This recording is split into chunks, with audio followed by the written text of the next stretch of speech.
los senos venosos, que ya más adelante también vamos a hablar de ellos. ¿Se conectó alguien? Ah, no. Bueno, sigamos.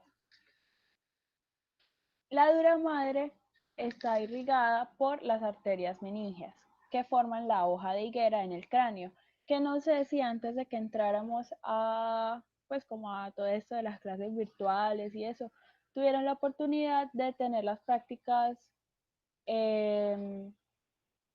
prácticas, ¿qué? En morfo, sí, las prácticas de morfo, en donde les mostraban pues como el cráneo, cómo se ven como los surcos de las arterias, todo eso. Pues son las arterias meningias las que forman la hoja de higuera. Y esas mismas arterias meningias son las que forman los hematomas epidurales cuando hay fracturas de cráneo.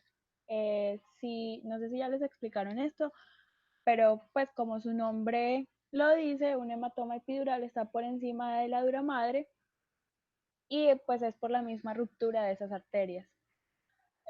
Bueno, está tapizada por la aracnoides, como por la capa más profunda, tapizada por la aracnoides, y ese tapizado como que se desdobla a su vez y forma el tentorio o la tienda del cerebelo, la hoz del cerebro y la hoz del cerebelo, digamos. Bueno, sigamos con la que sigue, que es la aracnoides. La aracnoides ya hace parte de las leptomeninges, que literalmente significa meninges blandas. Es una lámina que está comprendida entre la dura y la pía. Y también forma el espacio subaracnoideo, que es por donde circula el líquido cefalorraquídeo. En el espacio subaracnoideo están las cisternas subaracnoideas, que es como el espacio más específico, por así decirlo, y también hay una cosa que se llama granulaciones aracnoideas, que son específicamente para la reabsorción del líquido cefalorraquídeo, funcionan como válvulas. Pues no, no sé si alguno sepa como algo de física o mecánica de fluidos, pero en cardio pues se los van a explicar mejor que las válvulas son como sistemas que solamente permiten el flujo en una sola dirección. Entonces, eso es lo que hacen las granulaciones aracnoideas. Ah, bueno, y ay, se me perdió el cursor. Mm, ¿Cómo cambio el cursor? Perdón, yo soy muy abuelita.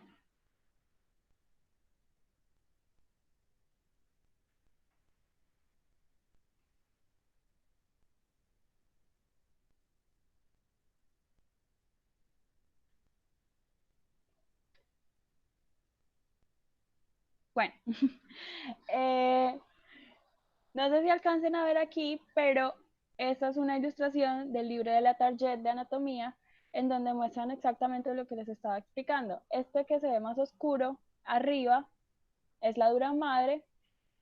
Esto que se ve como punteado es la aracnoides. Y esta bolita que se ve acá, como que protruye, es la granulación aracnoidea. Estos huequitos que se ven por aquí son las cisternas subaracnoideas. Esto es un vaso sanguíneo, y ya esto que se ve rodeando el vaso sanguíneo es la pía madre. Y por último tenemos a la pía madre, que es la más delgada y delicadita de las tres y recubre de forma muy íntima la superficie encefálica. Tiene una relación inmediata con los vasos, formando un espacio que se llama el espacio de Virchow-Robbins, eh, que es como un espacio como para intercambio de sustancias metabólicas, y pues hay como varias hipótesis de que ese espacio de Virchow ayuda mucho, o bueno, tiene mucho que ver con el Parkinson, pero todavía no es nada que se haya probado. También la pía se prolonga por los nervios.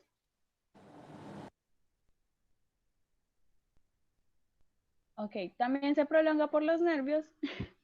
Entonces, no solamente está en el cerebro o en la médula, sino que se va a prolongar por las raíces medulares, por los ganglios, etcétera. Digamos. Ah, bueno, esto es como una foto, o bueno, no es una foto, un dibujo de lo que les estaba contando cuando estábamos hablando de la dura madre, sobre todo de la hoja de higuera. Estas arterias como están pegadas al cráneo prácticamente a presión, hacen como marcan el cráneo, sí, marcan el cráneo en su cara interna. Entonces, cuando uno ve los cráneos por dentro, ven exactamente esta forma, así tal cual. Y eso se llama hoja de higuera. Y las granulaciones aracnoideas son esto que se ven por todos los senos. Son esto que se ven como por todos los senos, que son como unas bolitas, que de hecho también en las prácticas de morfos se logran ver. Y ahora sí hablemos de circulación. Como para hacer las cosas simples, hay dos tipos de circulación que se encargan como de nutrir al cerebro, la anterior y la posterior. La anterior está en manos, sobre todo, de las carótidas internas, que son ramas de la carótida primitiva. Y la circulación posterior son estas que se ven acá. Esta es la carótida primitiva y se divide en las carótidas internas y externas y va subiendo la carótida interna por acá. Y la circulación posterior está a cargo de las arterias vertebrales, que son ramas a su vez de las arterias subclavias. Entonces, este es el tronco brachiocefálico, pero pues aquí es el tronco brachiocefálico se divide en carótida y subclavia. Y la subclavia a su vez da la rama de las vertebrales que dan la circulación posterior. Y bueno, esta es una foto muy bonita, a mí me encanta. Y aquí se ve la circulación del cerebro como desde la base. Entonces, voy a empezar a hacer preguntas. Si me pueden responder, como para tener un poquito más de orden, los que quieran la palabra pueden escribir y ya después me responden con el micrófono o escribiendo como quieran. Ver el cursor, pues ven la flechita blanca. Sí, sí se ve. Bueno, entonces me van a ir diciendo cuáles son las arterias que voy a ir señalando. ¿Cuál es esta?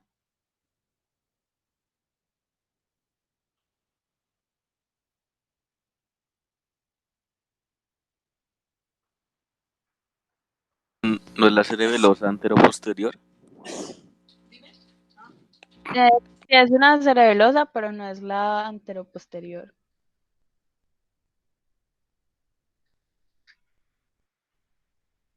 Y no es anteroinferior en realidad. Anteroinferior. Pero no, tampoco es AICA, tampoco es AICA.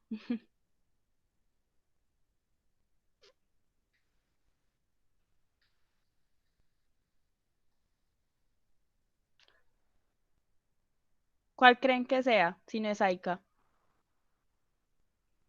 Está en el cerebelo, está bajito,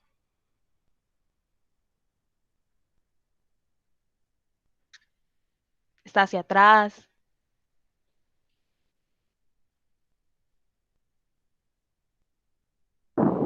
Es la posterior inferior, ¿no? Esa es PICA, arteria cerebelosa posterior inferior. Bueno, a ver, ¿cuál otra? Estas son las vertebrales, esta es fácil. Esta es muy fácil también, pues. La arteria basilar, ¿no? Sí, es la arteria basilar. Ok. ¿Y esta cuál es? Si esta es pica, ¿cuál es esta? La cerebelosa anterosuperior. Anteroinferior. Eso. Bueno, sigamos.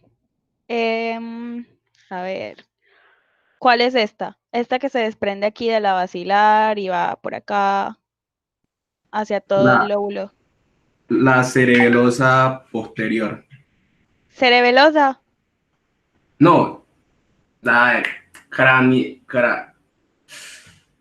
no, Cerebral superior. eso. Cerebral posterior, posterior. Eso, es la cerebral posterior. Eso. ¿Qué son estas ramitas chiquitas acá? Las pontinas. Eso son ramas pontinas. Y hay una que siempre se corchan. ¿Cuál es esta chiquitica que está al lado de Aika? Esa es la auditiva, ¿no? Tiene que ver con la audición. Auditiva interna. Bueno, pero también tiene otro nombre que usualmente es como le dicen en clase. Acústica. ¿Cómo? Laberíntica dicen en los mensajes. Ok, eso sí es la laberíntica. Digamos, ¿qué más les puedo preguntar por aquí? ¿Cuál es esta? La cerebral anterior. Eso. ¿Y esta? La rama comunicante anterior. Eso. Bueno, entonces, como pueden ver, aquí se forma como una estructura geométrica entre las estructuras vasculares del cerebro, que ¿cómo se llama? Polígono de Willis. Ese, el polígono de Willis. Que se comprende de cuáles arterias.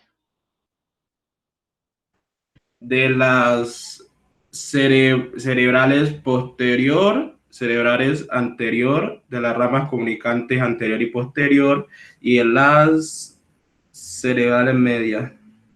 No. Carótidas.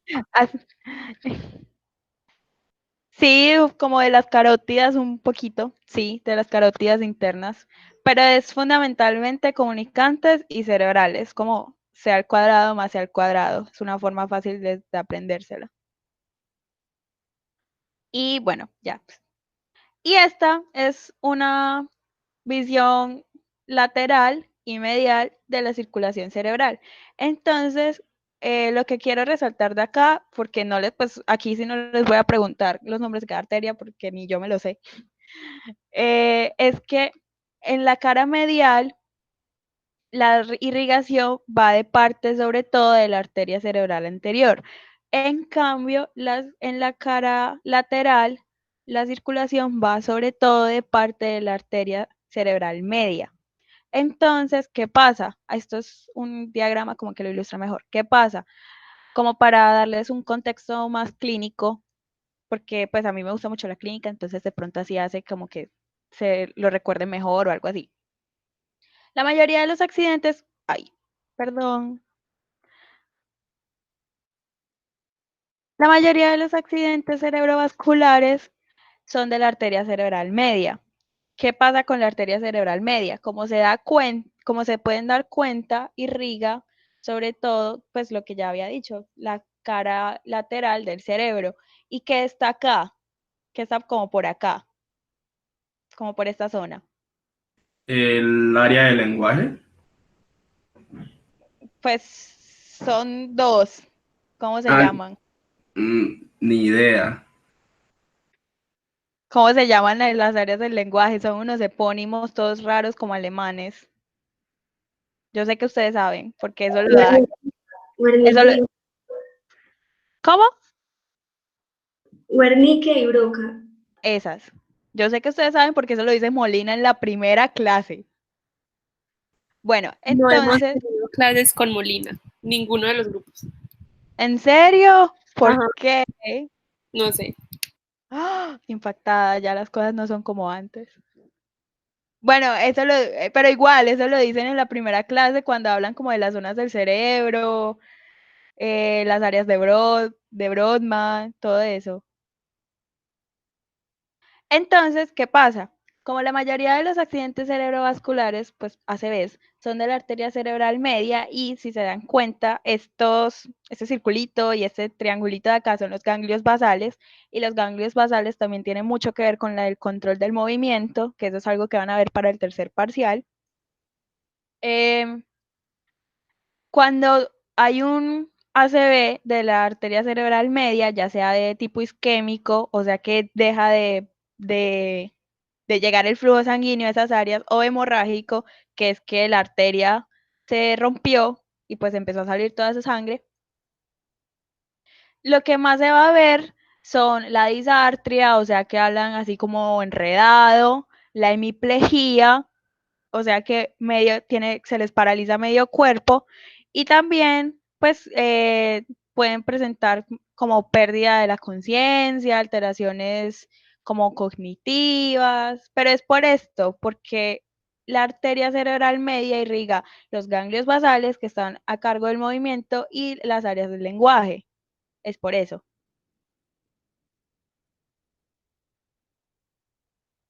Bueno, ahora dígame qué es esto, el de la izquierda, que parece como un limón.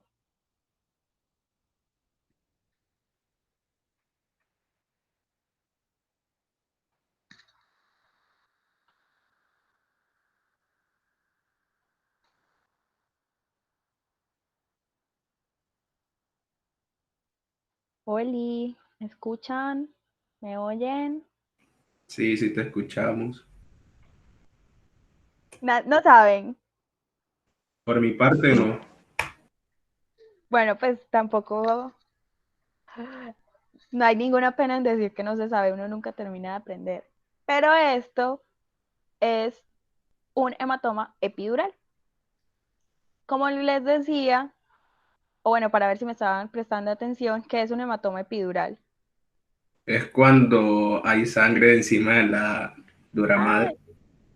eso, hay sangre encima de la dura madre, pero ¿qué pasa? La dura madre está pegada al cerebro, súper, súper, súper pegada. Entonces, cuando la sangre se empieza a acumular ahí, pues no hay espacio para que la sangre se acumule a menos de que empiece como a despegar la dura. Por eso es que tiene esta forma, así como de limoncito. Se llama una forma biconvexa, porque empieza a despegar la dura madre y forma estos ángulos de lado y lado. En cambio, esto es un hematoma subdural. Como dice su nombre, está por debajo de la dura madre. Pero perdón, eso quiere decir que como está por debajo no tiene que despegar nada y simplemente se hace su espaciecito ahí, empujando al cerebro. Pero algo súper importante es que los subdurales nunca, nunca cruzan de la línea media. Los epidurales sí, los subdurales no. ¿Por qué? Algo que dije al principio. ¿Por qué no cruzan de la línea media? Por la voz. Exacto, porque la dura madre también forma la hoz del cerebro, entonces si está por debajo de la dura madre, pues ni modo que la pueda atravesar. Y esto de la derecha, lo blanco es sangre, eso blanco que se ve ahí es sangre. ¿Qué creen que puede hacer?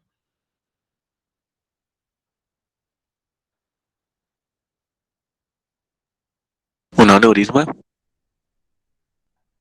Pero un aneurisma sin ruptura se ve así.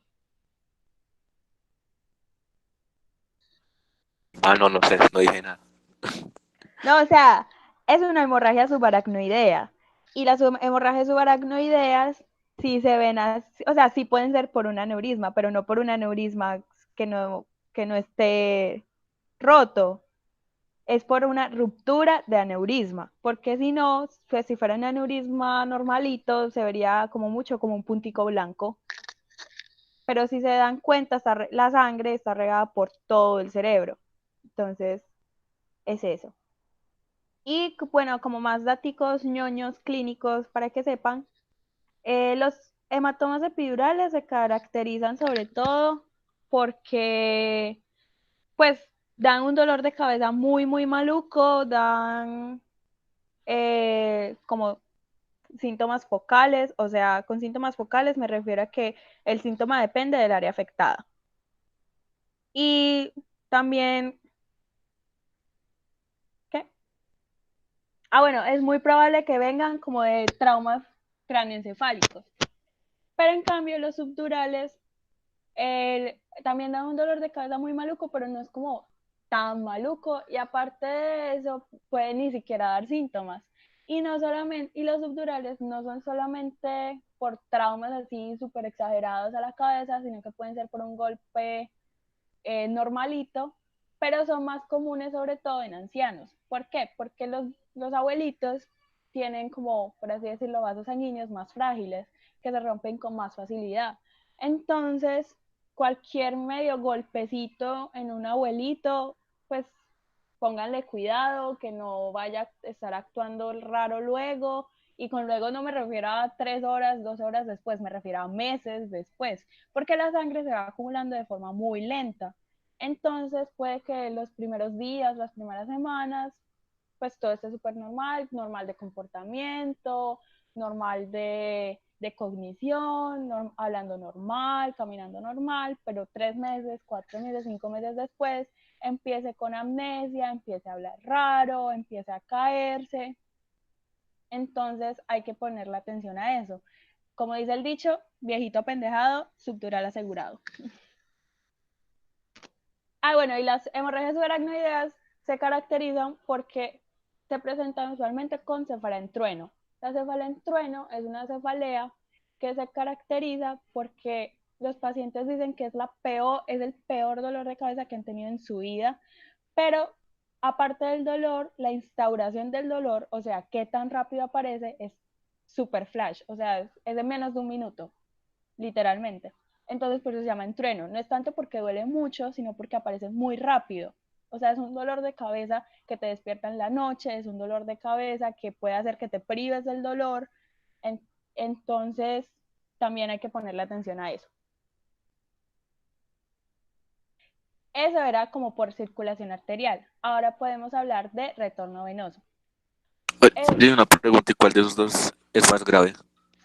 Pues cualquiera puede ser grave si no se le presta atención. Realmente todo se tiene que poner, o sea, como para la vida, la clínica no es solamente un paciente, no es solamente una imagen como se las estoy mostrando acá, un paciente no es una tomografía, un paciente no es el resultado de un examen de laboratorio, un paciente es el conjunto de signos y síntomas, o sea, la clínica que está presentando, más los antecedentes que tenga, más su historia personal, más la descripción de la enfermedad actual, más los resultados de los exámenes que uno dé.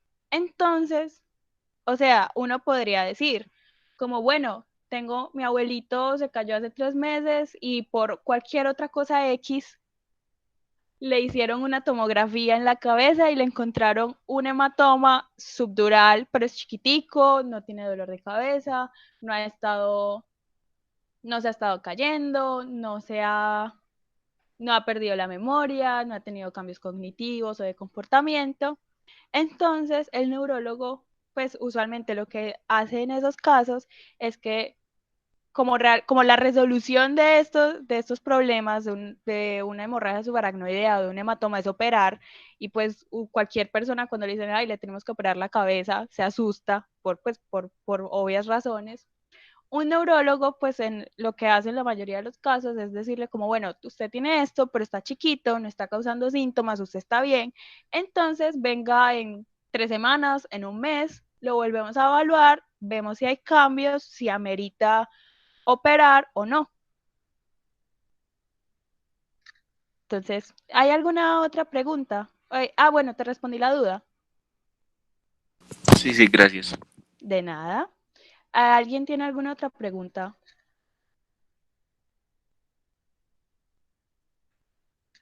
Bueno, tomaré su silencio como un no. Ahora pasemos a retorno venoso. El retorno venoso se da gracias a los senos venosos de la dura madre. Los senos venosos son como lagunas o piscinitas de sangre venosa que recogen la sangre del encéfalo y de la órbita, y todos esos senos drenan a la vena yugular interna. Entonces, esos senos se pueden clasificar según sus posiciones. Entonces están los senos superoposteriores, que son el seno longitudinal superior, el seno longitudinal inferior, el seno recto y la confluencia de los senos. El seno longitudinal superior e inferior se encargan sobre todo de drenar la sangre de lados del cerebro, de la superficie del encéfalo, de la superficie del cerebelo. El seno recto se encarga sobre todo de drenar la sangre, que es como de las partes más profundas del cerebro. Entonces, lo que son los ganglios basales, el hipotálamo, la hipófisis, etc. Y la confluencia de los senos, como dice su nombre, es una confluencia de los senos. O sea, es un lugar donde todos los senos, o la gran mayoría, llegan y de ahí pues siguen su camino. El anteroinferior, que son los senos cavernosos, y los laterales, que son los senos transversos, y sigmoideos, que drenan sobre todo las partes como de abajito del cerebro, como la superficie del lóbulo temporal, del occipital, y los senos cavernosos drenan las partes profundas del cerebro, pero un poquito más anteriores, como llegando como a la órbita. Bueno, y la gran vena de Galeno y el seno transverso se anastomosan para irse hacia el seno recto. Entonces, eso es una imagen, ¿cómo se llama este corte?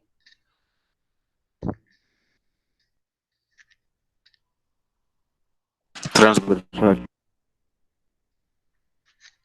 Bueno, sí. Esta es una imagen de los senos en donde se ven desde arriba. Entonces, aquí está la vena oftálmica que va llegando, va llegando, va llegando, va llegando, va llegando y llega hacia acá. Que este es El sigmoideo, ¿no? sí, este es el sigmoideo. Se llama sigmoideo porque tiene formita como de S. Entonces, esto aquí que se ve es la confluencia de los senos. Esto aquí. Y ya de la confluencia de los senos, pues se va yendo la sangre, se va yendo la sangre hacia el seno transverso y el seno, espérenme, recuerdo. Sí, del seno transverso hacia la vena yugular interna. Y de la yugular interna, miren que por acá se va. Transverso, yugular interna. Y de la yugular interna, pues ya se va hacia la vena cava superior y de la vena cava superior hacia la aurícula derecha en el corazón. Este es un corte, ¿cómo se llama este corte? Coronal, no, coronal no. Sagital. Sagital, eso. En este corte sagital, pues en el anterior no se podían apreciar los senos como de más arriba, como el sagital superior, el recto, el sagital inferior, pero en esta sí. Entonces, aquí tenemos lo que les decía, si se dan cuenta por la posición anatómica, el sagital superior y el sagital inferior son como perfectos para drenar la superficie del encéfalo. Y esta es la vena de Galeno, que se encarga como de dividirse en venas más chiquiticas para que se vayan a la materia blanca, a la sustancia blanca, y que drenen sangre de ahí también, que se anastomosa hacia el seno recto se da la confluencia, de ahí al seno transverso, el sigmoideo y la vena yugular. Bueno, entonces, ¿qué puede pasar si una de estas venas o uno de esos senos le entra un trombo, una tromboflebitis, o sea, una infección de la vena? ¿Qué puede pasar? Una trombosis venosa, que puede ser tanto en una vena local como en un seno como tal. Entonces, ¿qué pasa con las trombosis venosas? Pues como hay algo ahí que está impidiendo el flujo de la sangre, primero va a haber un edema, porque ustedes ya vieron AUR. Algunos sí, algunos no. Bueno, los que ya vieron AUR, si se acuerdan, ustedes saben que hay varias presiones en los vasos, ¿cierto? La presión hidrostática, la presión oncótica, bla, bla, bla. Entonces, ¿qué pasa? Que como hay algo tapando ahí, va a haber más presión. ¿Es la hidrostática? Sí. La presión, me corrigen porque yo la verdad no me acuerdo tanto, eso yo lo vi hace 2 años, pero la presión hidrostática pues aumenta porque hay más sangre, o sea, más líquido. Entonces se empieza como a salir el líquido, por así decirlo, hacia el intersticio y eso causa edema. Ese edema puede ser citotóxico, o sea, que empieza como a matar a las células alrededor, que a su vez causa más edema, o vasogénico, que pues, como dice su nombre, proviene de los vasos y puede causar como que los otros vasos también colapsen, por así decirlo. Aparte de causar edema, o bueno, ese mismo edema, mejor dicho, también causa un aumento de la presión intracraneana. ¿Por qué? Porque hay más sangre. Y pues el cerebro, el cráneo, nuestra cabeza, mejor dicho, es un espacio como bastante reducido en donde todo lo que ocupa espacio ahí es un espacio muy contado, es un volumen muy contado. O sea, si algo se aumenta, pues no tiene espacio para dónde irse. Entonces, si hay un aumento de la presión intracraneana, puede haber una obstrucción del líquido cefalorraquídeo. ¿Por qué? Porque como se está hinchando eso, pues no va el líquido cefalorraquídeo fácilmente, simplemente no va a tener por dónde irse. Y ya, pues, como para hablar un poquito de médula, pero esto lo tocan más en la tutoría de anatomía de médula.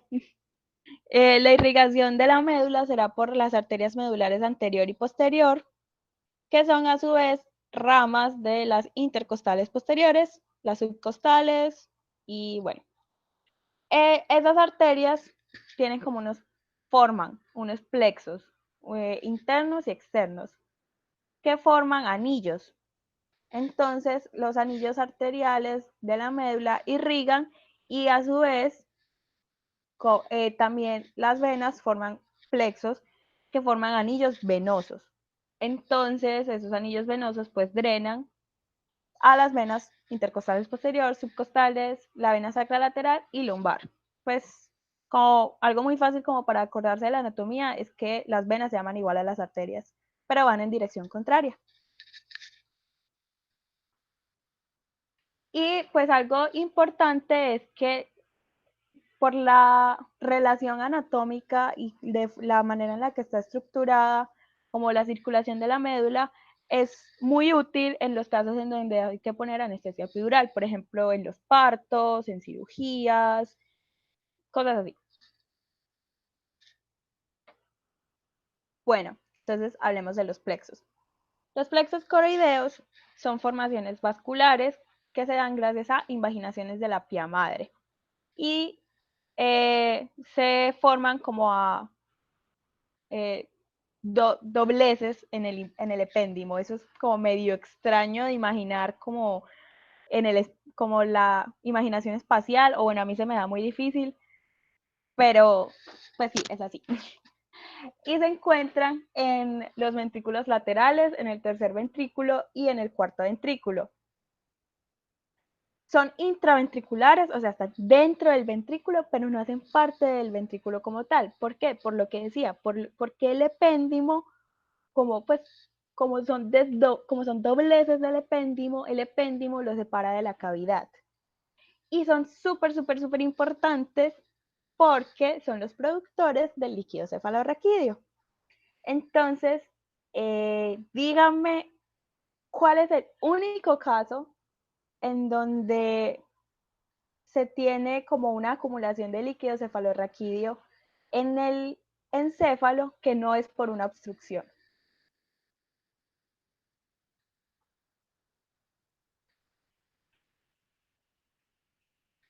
¿Me repites, porfa, la pregunta?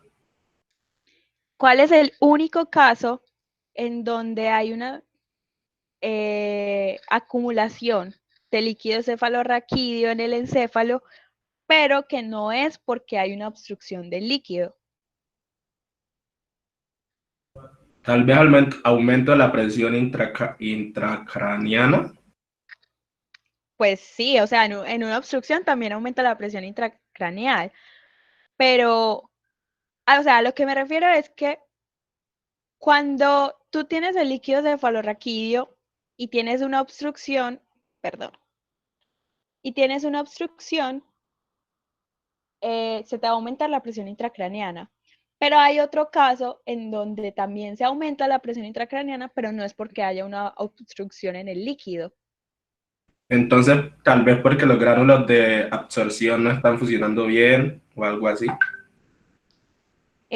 No, Porque se produce más de lo que se drena. exacto. Se está produciendo más de lo que se puede drenar. Un adenoma de plexos coroideos. está un tumor de los plexos coroideos. Entonces, esto es como un diagrama que muestra el ventrículo con el plexo. Entonces, aquí se ve el plexo coroideo, esto es rojito. Aquí se ve el tálamo, el surco hipotalámico, la adhesión intertalámica, como para que se hagan una idea como de en el espacio de dónde están. Y bueno, esto es como un cuadrito como para saber dónde está cada plexo. Entonces, en los ventrículos laterales, a partir del foramen interventricular, uno se va hacia atrás, coge como por el surco coroideo del tálamo y desciende hasta el asta temporal del ventrículo. El plexo está sobre el hipocampo y las arterias que se encargan como de nutrirle la sangre a ese plexo coroideo son las carótidas internas y la arteria cerebral posterior. En el tercer ventrículo está a ambos lados de la línea media, por debajo del fornix, o sea, más o menos como por los lados de la glándula pineal, y penetra en el foramen interventricular. Y en el cuarto ventrículo se encuentra entre el bulbo raquídeo y el cerebelo, que se dividen en medianos y laterales. Entonces, los medianos están como en la pared posterior del ventrículo, como de forma longitudinal, o sea, como pegados hacia abajo, pues verticalmente. Y los laterales están en el pedúnculo cerebeloso inferior, que emergen pues de forma lateral, o sea, hacia el ladito, hacia el tronco encefálico. Y la arteria que nutre a los del cuarto ventrículo es la pica. Entonces ya hablemos del líquido cefalorraquídeo. El líquido cefalorraquídeo se supone que debe lucir como cristal de rocas o agua de rocas, o sea, supremamente transparente. Si el líquido cefalorraquídeo no se ve transparente, sino que, por ejemplo, se ve rojo, significa que o hizo mal la punción o hay algún origen de sangrado en el encéfalo o en la médula. Si, por ejemplo, si en otro caso se ve turbio, como sucio, lo más probable es que haya una infección. O si se ve como lechoso también, es probable que haya un absceso cerebral, que también es por una infección. El líquido cefalorraquídeo está contenido en los ventrículos y en los espacios subaracnoideos, tanto medulares como craneales. Es un ultrafiltrado del plasma por los plexos coroideos y sale por las aberturas laterales y medianas. Que pues el líquido cefalorraquídeo cumple muchas funciones. Entonces, primero, nos sirve de protección durante los movimientos de cabeza y cuello. Entonces, cuando movemos la cabeza hacia los lados, nuestro cerebro no rebota contra las paredes del cráneo porque tenemos al líquido cefalorraquídeo ahí. Entonces, en ese sentido, también sirve como un amortiguador. Justamente por eso, pues nuestro cerebro no se choca contra nuestro cráneo cuando frenamos así súbitamente en un carro. También sirve para dar equilibrio osmótico. Pues el líquido cefalorraquídeo tiene muchas sustancias osmóticamente activas en él, como la glucosa, proteínas, linfocitos, leucocitos. Entonces, pues esas sustancias arrastran agua, pero a su vez, como arrastran agua, permite que haya un equilibrio osmótico entre el parénquima y pues el líquido. También sirve de nutrición, pues para brindarle nutrición al cerebro, como les acabo de decir, pues tiene glucosa. La glucosa es el combustible preferido de nuestro cerebro, entonces se la brinda a ella aparte de la sangre. Y también sirve para eliminación de productos. Entonces, pues sí, el líquido cefalorraquídeo está ahí como para filtrar un montón de cosas, corre por todas partes, por el cerebro, por la médula, se devuelve y llega hacia la sangre venosa. Entonces, ¿saben dónde se hace una punción lumbar en adultos? Debajo del edón, ¿no? Sí, entre L2, L3 o L3, L4. ¿por qué se hace la punción ahí? Si, pues nosotros tenemos raíces nerviosas abajo del E2.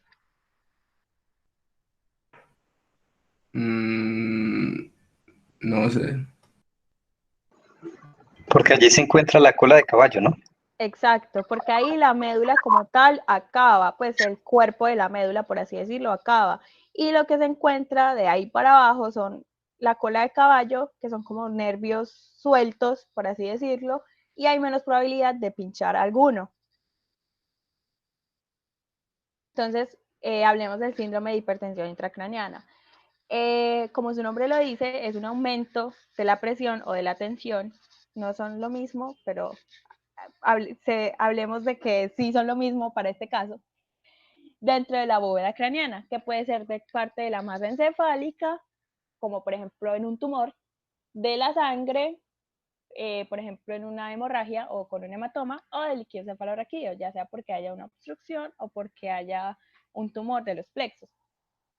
Entonces, la triada clásica del síndrome de hipertensión intracraneana es el papiledema, o sea que cuando se hace el fondo de ojo, eso es como difícil de explicar. Cuando se hace el fondo de ojo, hay un pedacito del ojo que es por donde sale el nervio óptico. Eso se llama la papila. La papila usualmente uno la ve en el fondo del ojo, tiene un relieve. Ese relieve se pierde cuando hay un síndrome de hipertensión intracraneana, o sea, por eso se llama papiledema. Vómito en proyectil, o sea, que no está precedido de náuseas, y cefalea. Pero algo que pues aprendí el semestre pasado en mi rotación de neuro es que el papiledema es el signo que se supone es el más temprano, pero más temprano aún que el papiledema es la pérdida del pulso venoso en el ojo. Si hay un pulso venoso, es súper difícil de ver, pero existe. Y un neurólogo muy juicioso lo puede ver, y si nota que se ha perdido, pues como que dice como, hey, hay que prestarle atención a esto. Entonces, aquí entra en juego una ley que se llama Ley de Monroe-Kelly, que básicamente dice, cualquier aumento de los tres componentes que hacen parte de la bóveda craneana, o sea, la masa encefálica, la sangre o el líquido cefalorraquídeo, se tiene que ver compensado por una pérdida de los otros dos. Entonces, por ejemplo, si hay una masa encefálica, si hay un tumor en el encéfalo ocupando espacio, lo más probable es que la producción de líquido cefalorraquídeo disminuya y que a su vez el flujo sanguíneo también disminuya porque no hay espacio para las cantidades normales que usualmente habrían. Si, por ejemplo, hay un hematoma que está ocupando espacio también, la masa del cerebro empieza a disminuir porque pues, se ve empujada por esa sangre y a su vez la disminución del líquido cefalorraquídeo. Y si por otro lado hay una acumulación de líquido cefalorraquídeo en el encéfalo, ya sea porque hay una sobreproducción o porque hay una obstrucción, primero es que la masa encefálica se empieza como a atrofiar. Hay como los ventrículos se vuelven súper gigantes, no sé si han visto fotos de eso, si les han mostrado en prácticas, pero los ventrículos se vuelven súper gigantes y a su vez el flujo sanguíneo también disminuye. ¿Por qué? Porque no hay espacio, no caben, sorry. Entonces, ¿hay alguna duda, alguna pregunta? ¿Algo que no les haya quedado claro? Perdón, no había visto eso. ¿Cuándo se produce más que lo que se drena? En el único caso que les había dicho antes, en un adenoma de plexos coroideus. Es un tumor de los plexos funcional, un tumor funcional de los plexos, que hace que haya una sobreproducción de líquido cefalorraquídeo.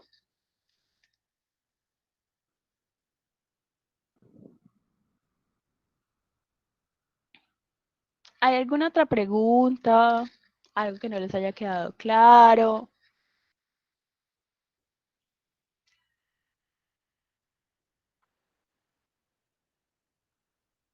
Bueno,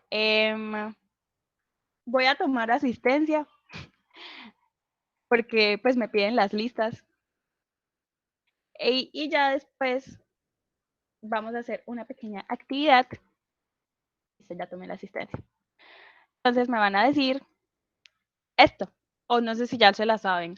Ya se las han dicho, porque ya está súper perrateada esta pregunta. No, no nos lo han dicho, creo. Bueno, entonces háganla. Tienen 10 minutos.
Una pista. A ver. Ya voy.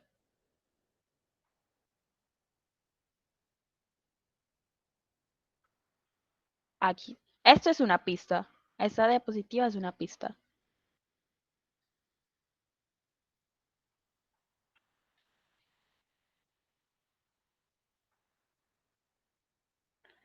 Esta también. Y esta.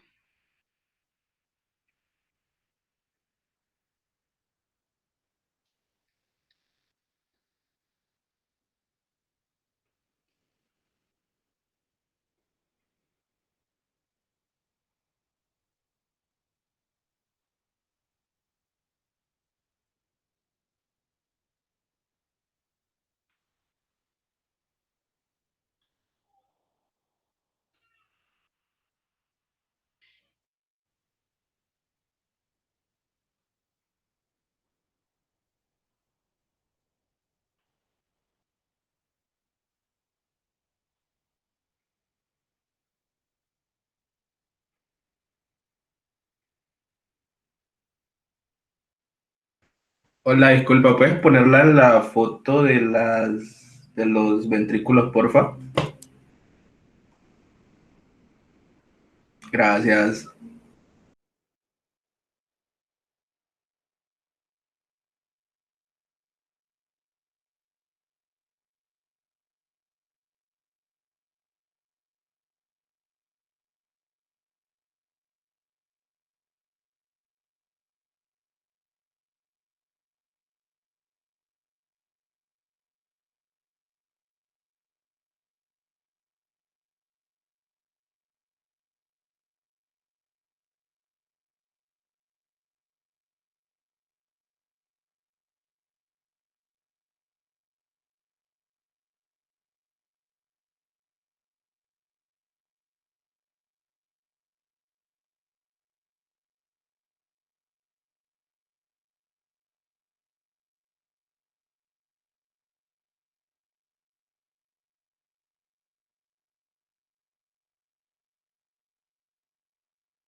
Hola, disculpa, tengo una duda. Digo que va por una arteria y de ahí cómo hago para que llegue una vena. Ni idea. Pues lo pasas al líquido cefalorraquídeo y después lo haces circular y ya después el líquido cefalorraquídeo se reabsorbe a la vena. Ah, ok. Gracias.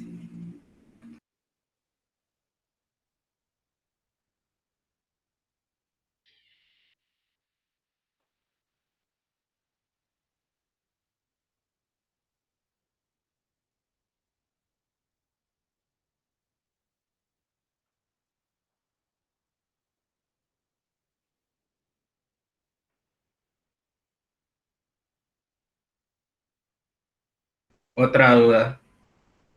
Dime.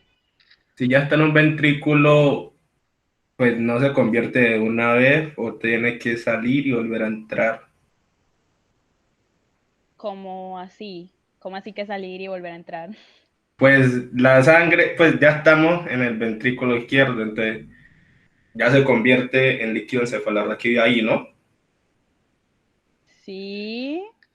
Y entonces de ahí se va por los espacios, esos espacios, y luego se va a los senos y luego sí a la yugular, ¿no? Sí, pero pues yo pienso que te estás complicando. La pregunta dice de la manera más sencilla que se le ocurra. Mm,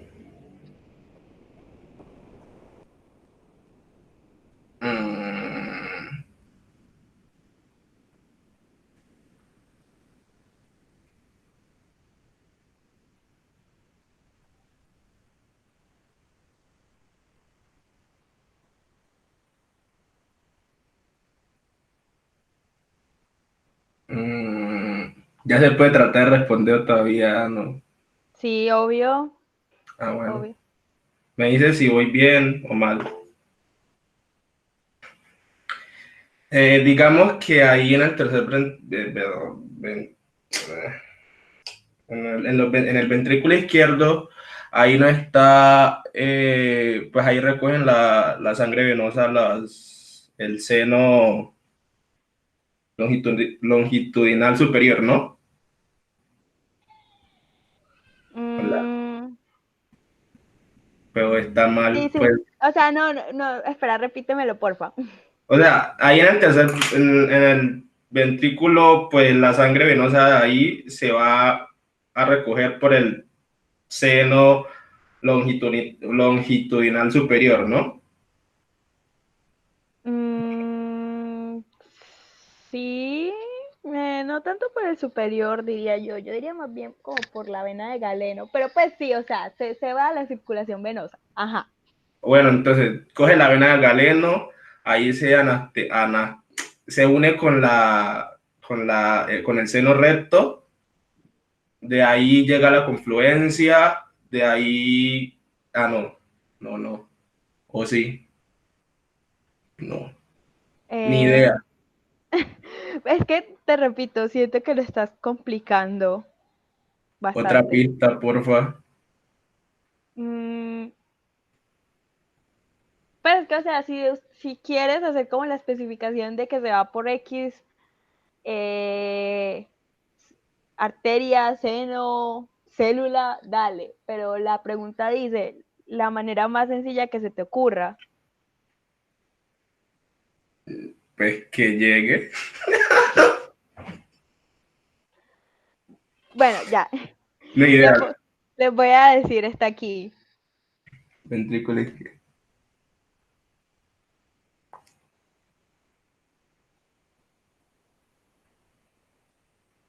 Mm, ventrículo izquierdo, aorta.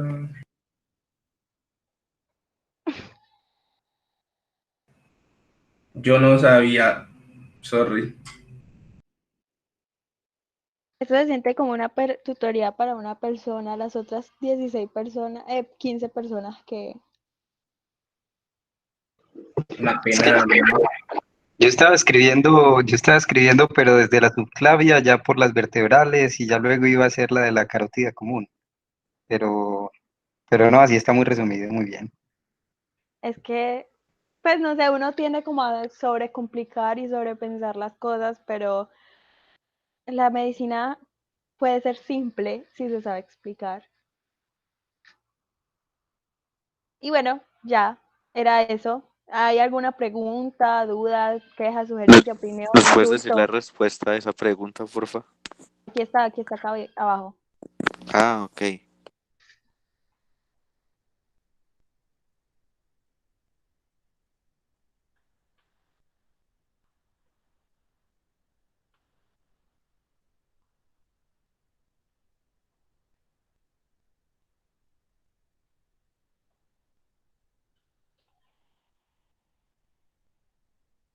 Listo. Chicos, ¿alguna pregunta, duda, sugerencia, opinión, queja, reclamo, insulto? No, mentira, no me insulten, porfa. Todo bien, muchas gracias. Listo. Si quieren, les subo la tutoría, pues las diapositivas al grupo de la corte o como. Esto se supone que está grabando, pero yo no sé a dónde se guarda ese video. Pues sí sería chévere que lo subieras al grupo de la corte, pero yo tampoco sé cómo se graba, dónde se graba eso, sorry. Listo. Entonces, si logro averiguar dónde se guarda este video, se lo subo. Si no, pues le subo las diapositivas. Ok, muchas gracias. Listo. Gracias a ustedes, chicos, por entrar. Se agradece la participación. Que estén muy bien. Vayan a verse el nuevo video de Bad Bunny, que está épico.